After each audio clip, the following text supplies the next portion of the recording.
In today's video, I'm going to teach you how to create Confluence Database. We'll start right from the Confluence homepage and walk through building a clean, flexible database that your team can actually use. By the end, you'll know how to create it, structure it, customize the view, import data, and manage who can access it. From the homepage, there are two quick ways to spin up a new database. First, use the main navigation. Click Create, then choose Database. This is the fastest path when you are already thinking about a new data set.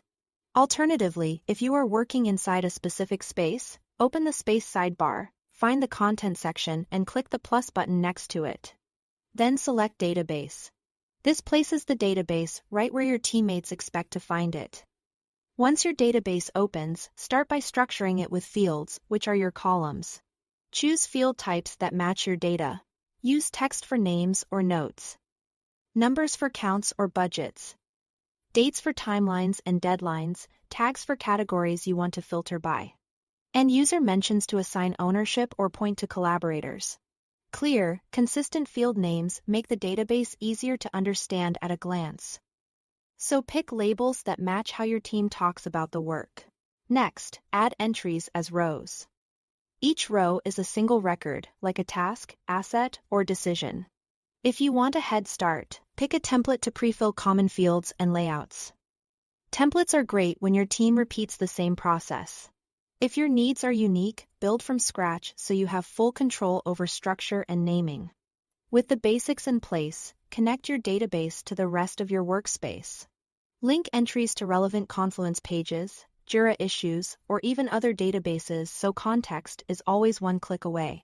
This keeps status, documentation, and decisions tied together, reducing duplicate updates and confusion.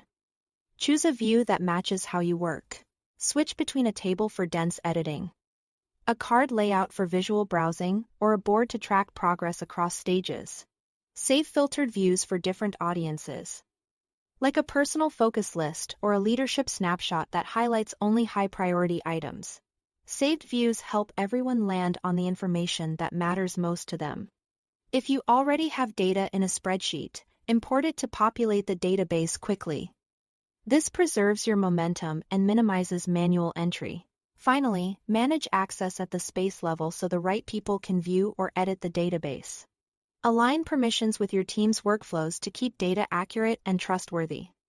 That's it. Thanks for watching.